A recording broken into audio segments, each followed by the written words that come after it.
I served my compulsory military service back in the Soviet era in Moscow in one of the ministerial buildings. Now, everyone knows that the basements of such buildings are large and deep. The one where I served was deep and very large.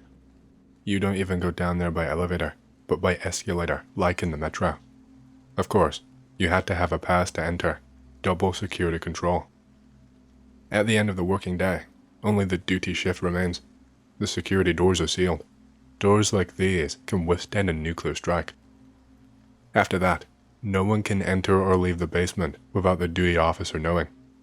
My combat post was a privileged one. When the working day ends, only me and my number 2 remain at the post. The post is located in such a way that no one can sneak up on us unnoticed, so in the evenings, we calmly went about our business. And by business, I mean that we will goof off and do other things. That evening, everything was like that. Everyone left. We did what we were supposed to do and heated up some tea. It was Friday evening. A normal captain who did not bother the shifts was on duty in the basement, and everyone was hoping for a relaxing Saturday. Then Major Rokotov suddenly showed up. He called from the lower and ordered us to get up. The relations with the engineer officers in the basement were completely different than in the company. They did not care about the regulations. You do your job, well done, the rest does not matter, and you could easily chat with them about life and ask for something. So, Rokotov was a good boss. He did not find faults with our work unnecessarily.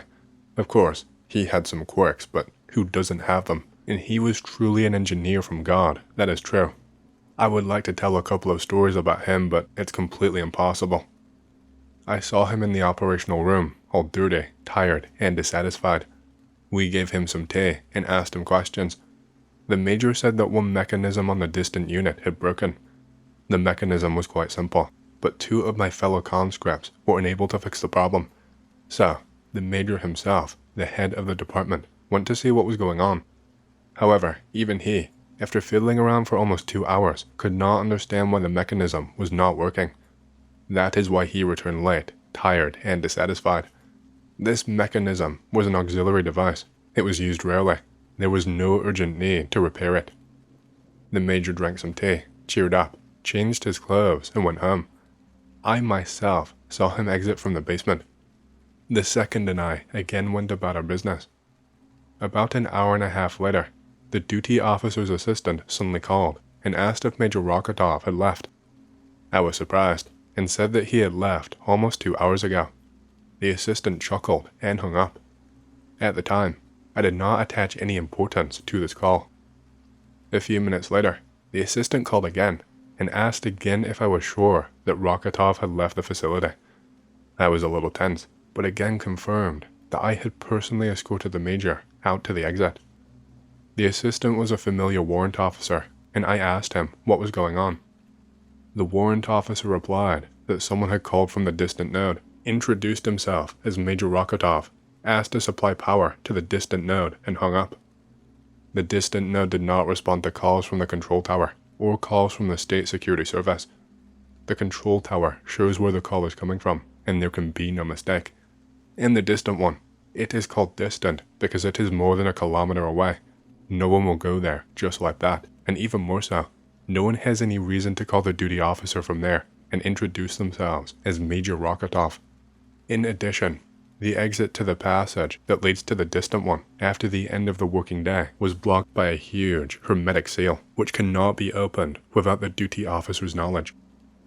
The control tower was surprised, but supplied power to the distant one. You never know. Maybe the person was very busy and did not want to reach the GGS.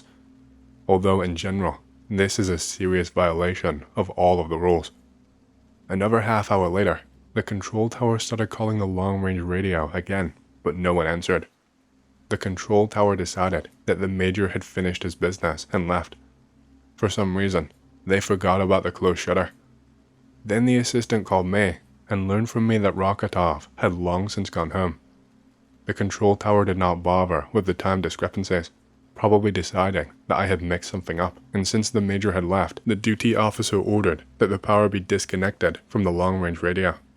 In this case, the lighting and power to the mechanisms on the long-range radio were turned off, leaving only the duty radio.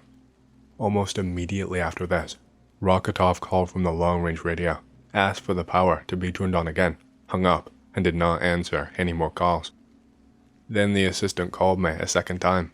I again confirmed that I had seen the major leave. The assistant said nothing and hung up. I could not understand anything. In general, there were 2 more entrances to the basement, but one was not for ordinary people at all, and it was very rarely opened.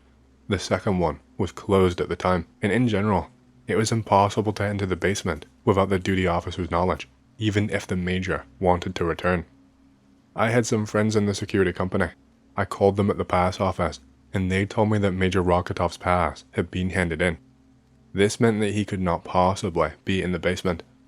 At the same time, my buddy said that literally a minute before me, the control and patrol officer had called and also asked if Rokotov's pass had been handed in.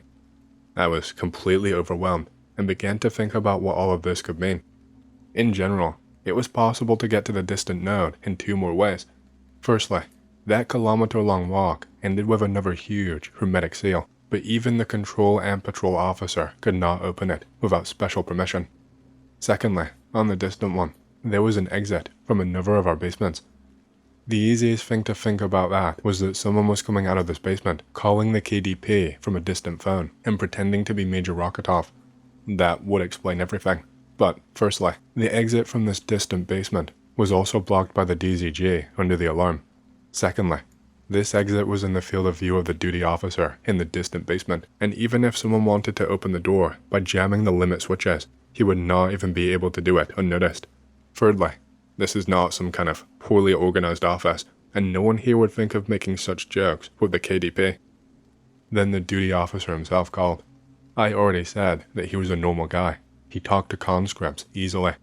He, as usual, rudely and jokingly asked what the hell was going on with Delny and Rokotov. I said that I didn't get what was going on, and didn't understand what they wanted from me. The duty officer said that if it was a joke, then he appreciated it, but there was no point in going overboard, and in general, that was enough already. I again said that I did not understand what they wanted from me, and that my second number and I had seen Rokotov leave the facility more than 2 hours ago, and I did not know who was calling from Delny. To be honest, at this point, I even began to suspect that the control tower was playing a joke on me. The captain was a real funny guy, but he was not on shift. Then the captain said that Major Rokotov had just called from the far end, and demanded that I be sent to him, and that I take the repair kit and a set of probes from his desk. At this point, I was completely dumbfounded. I said that this could not be, because I had called the pass office and knew that Rokotov's pass had been handed in. The captain was silent for a moment, and then asked, I think that he and his assistant had gone completely nuts. Oh, I forgot to say that the major had a very peculiar accent, and even over the phone, it was hard to confuse him with anyone else. As for the pass, one could imagine that at the end of the working day, when people were pouring in droves, Rokotov could return to the basement, having already handed in his pass, because the guards knew him by sight, or could simply have missed him. I told the duty officer that this was definitely a prank by someone from the far basement, but the captain replied that after the second call, he asked the duty officer there to check if there was anyone in the far basement, and he was told that there was no one. The captain said that he did not want to embarrass himself in front of another unit, and that I should take the repair kit, probes, and go to the far basement to see what was going on in there. I had every right to refuse. According to the instructions, I had no right to leave my post. But as I said, I had a very good relationship with this captain. We helped each other out many times. I took the repair kit, probes, and went to the far one. The repair kit is just a bag with keys, screwdrivers, and other small stuff, and the feeler gauges were even more interesting. The feeler gauge set is like a Swiss Army knife, only instead of blades, there are metal plates of different thicknesses. It is needed to adjust the gaps correctly. The set was buried in a pile of papers in Rokotov's desk, and if the duty officer had not told me where it was, I would never have found it. I grabbed another flashlight and headed to the high beam. I had to go through the control tower, where the duty officer and his assistant caught me. They asked if I had noticed anything strange in Rokotov's behavior. I said that I had not noticed anything, except that he looked unusually tired. I said again that I thought the calls from the high beam were someone's stupid joke, because I was really completely sure of it, and I did not really want to drag myself to the high beam, but the duty officer said that I had to go, so I went. When I was young, I did not take all these oddities very seriously, but while I was trudging to the far one, I suddenly felt uneasy. I don't know why. I must say that I felt very calm underground. I wasn't afraid of dark tunnels. I liked being alone on the night shift when there was no one. In the army, you don't often get to do this, and it's very valuable to be alone. But here, I was overcome with some kind of anxiety. I even ran some part of the way, although it was very inconvenient to run because the heavy bag with keys was in the way. The passage that led to the far one ended in a vertical shaft, about 20 meters high. There used to be an elevator there, but then it was removed, and the only way up was by the stairs, and instead of an elevator, they installed a hoist, which was sometimes used to lower or raise various loads through the former elevator shaft. I went up the stairs, and noticed that the fence enclosing the shaft was open. This was unusual. It could only happen if they were going to lower something into the shaft. The major was not visible. From this place, the passage continued for about 50 meters and turned quite sharply to the right, so I thought that Rokotov was somewhere further. For some reason, I suddenly felt very uncomfortable. Not so much scared, but uncomfortable. I could not stand it, and loudly called the major. No one answered. I looked into the room where the mechanism was installed. There was no one there either, but the light was on. The cabinet was open, and the circuit was partially disassembled. I turned off the light and went out. I closed the mine vents and moved on.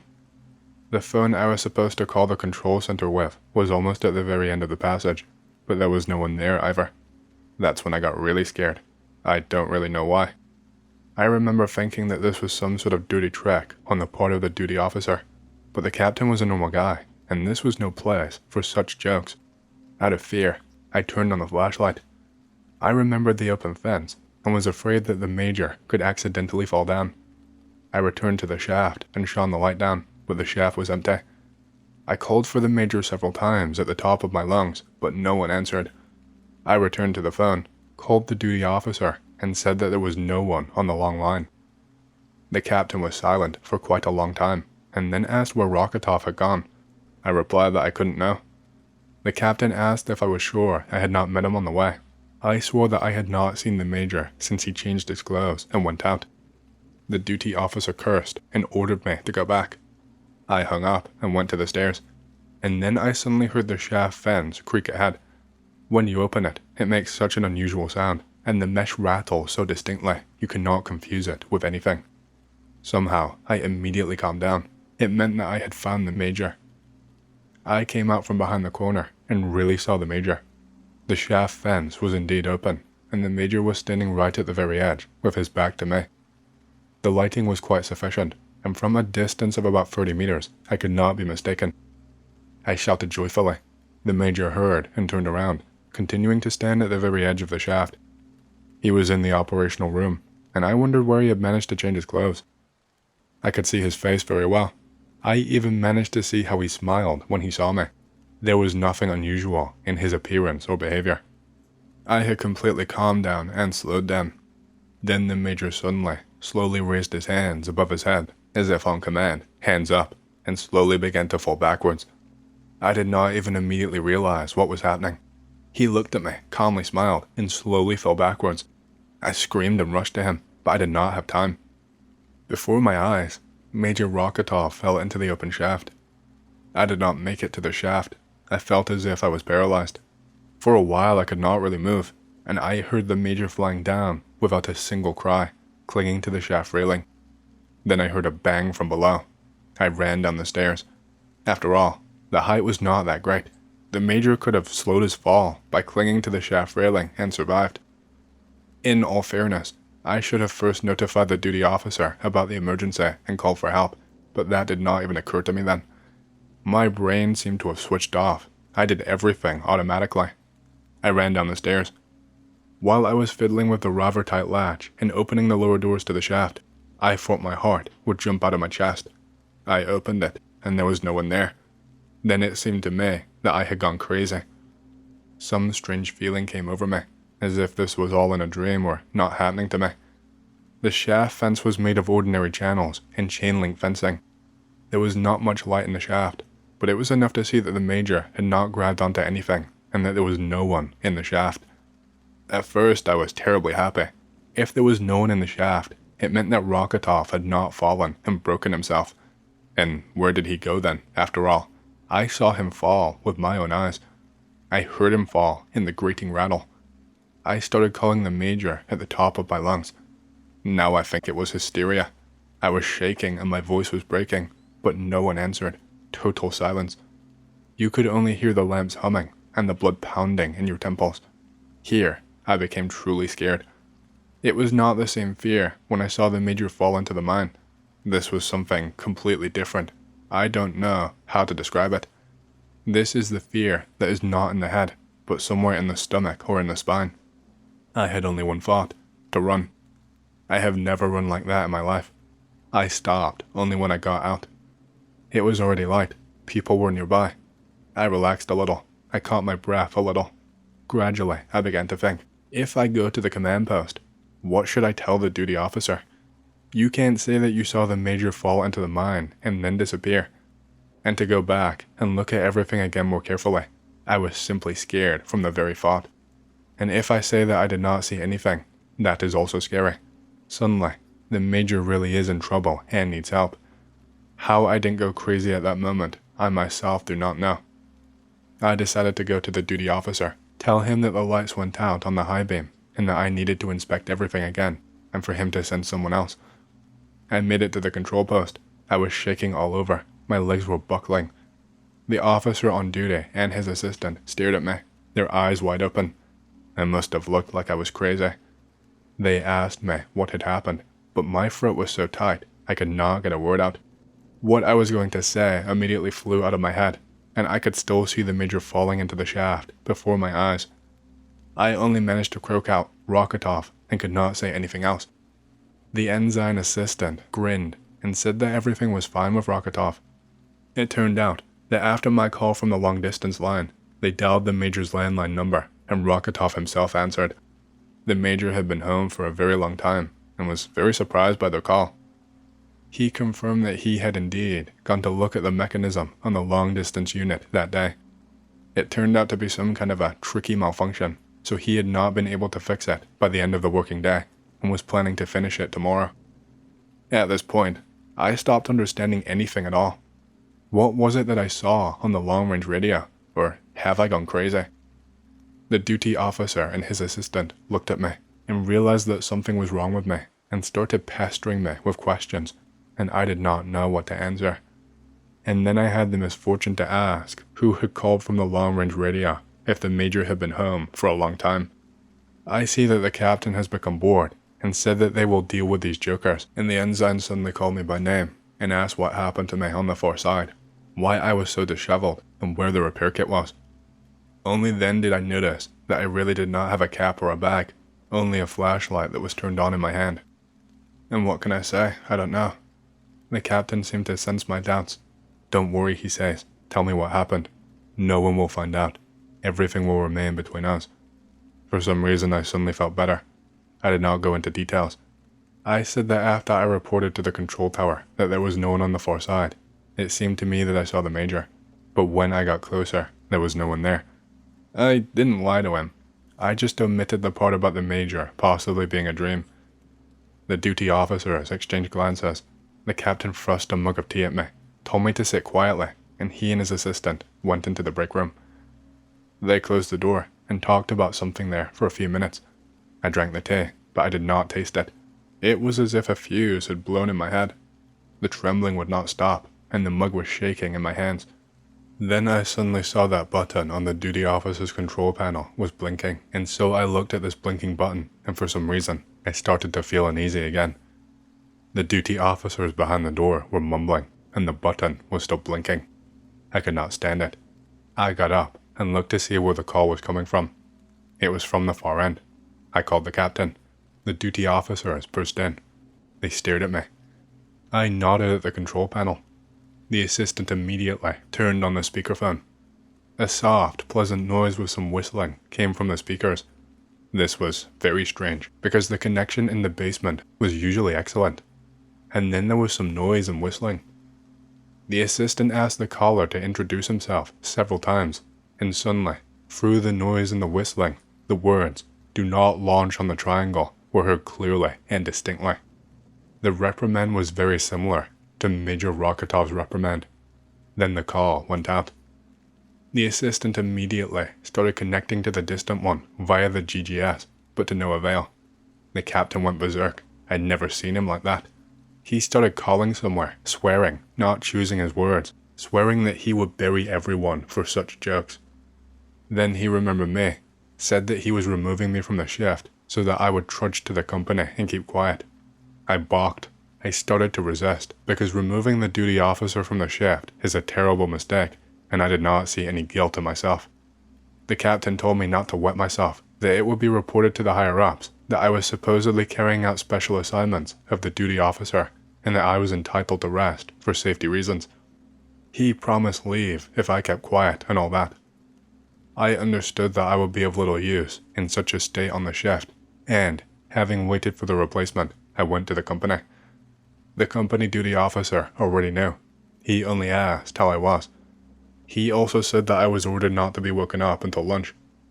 I thought I would not fall asleep, but I passed out right away.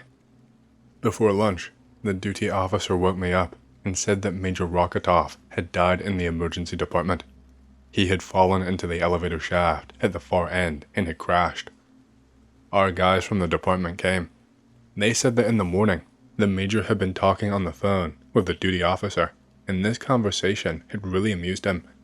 He took Corporal Gritsuk, the same soldier who had been unable to fix the mechanism on the far one, and said that they would go to the far one to finish the repairs.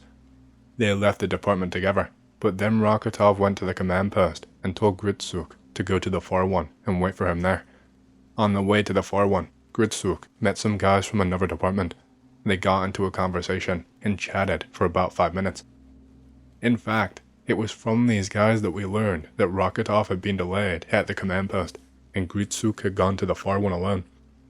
About an hour later, a terrible ruckus arose in the unit, with cops, the prosecutor's office, security officers, commanders of various levels. The guard commander let Gritsuk out and took him to the headquarters. Another hour later, a stretcher covered with OZK cloaks was lifted up. Then the whole battalion was herded into the club. The battalion commander officially informed us about the accident. When asked about Gritsuk, he said that he was being treated as a witness for now, but he would be kept in isolation until the circumstances were clarified.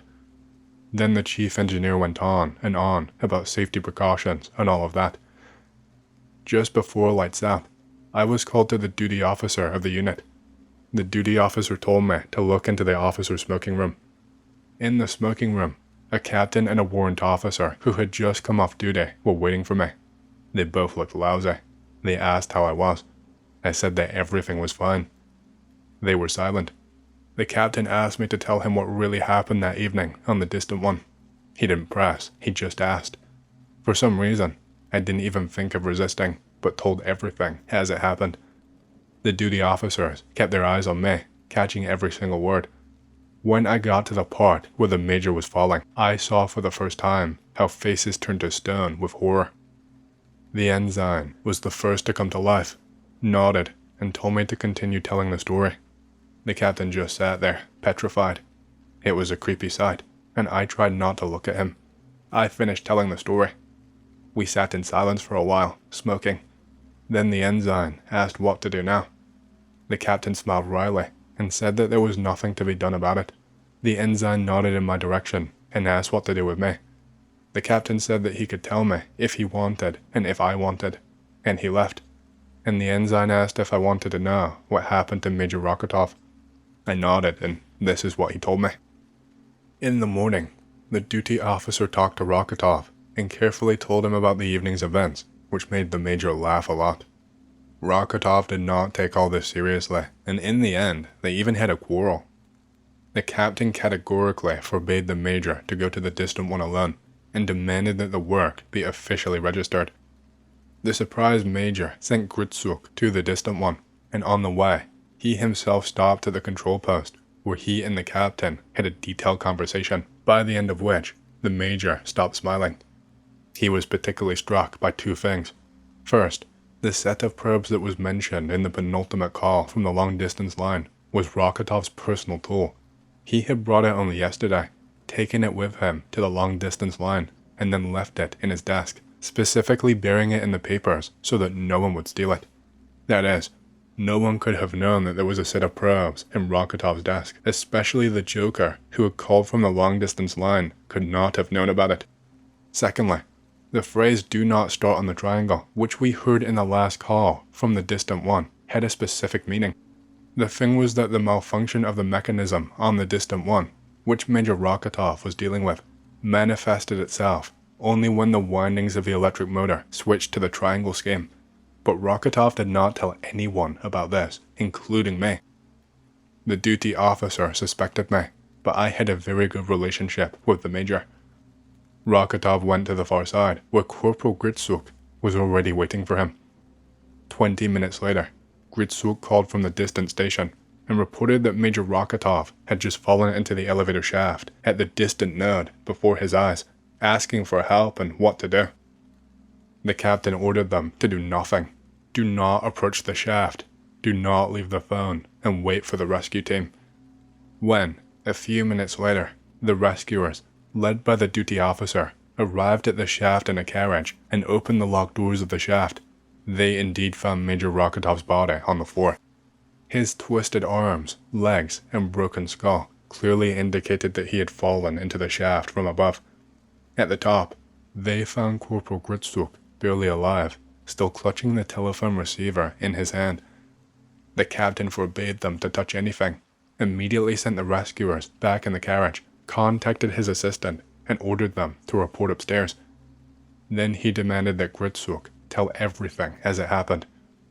Gritsuk said that he arrived about 10 minutes earlier than Rokotov, and, after waiting for a bit, decided to go around the corner and have a smoke, so that the major would not smell the smoke when he arrived. As he was taking his last drag, he heard the creaking of the mine fence being pulled back. Gritsuk quickly stamped out a cigarette and went to the mine. Coming out from behind the corner, he saw the major standing with his back to him at the very edge of the open mine. Gritsuk wanted to call out to the major, but he was afraid that he might fall from the surprise. Gritsuk said that at that moment, it seemed to him that someone called out to the major from somewhere behind his back. He even turned around but saw no one. When he looked at the major again, the latter was already facing him, looking somewhere through him and smiling. Then the major slowly raised his hands, as if on command to put his hands up, and slowly fell backwards into the mine. Gritsuk rushed to the telephone, reported the incident to the control and control station, and did not leave the telephone until the duty officer arrived. The investigation was short. The examination established that Rokotov was alive when he hit the mine floor, and no other signs of injury were found. No traces of alcohol or drugs were found. No motive for suicide was found either, and everything was written off as an accident. Gritsuk was a witness in the case, but he never showed up at the unit again. I don't know what happened to him next. They kicked out the department chief, removed the unit commander, the duty officer and assistant, got off with reprimands. Soon, the captain quit, and the ensign was transferred to Chekhov. Hey, hope you've enjoyed the story so far. If you want to hear more, make sure to subscribe, like the video, and leave a comment because it lets YouTube know you like the content and helps more people to see these videos. My next big goal for the channel is 100,000 subscribers, and as a celebration, I will be doing a Q&A video once we hit that goal. Thank you.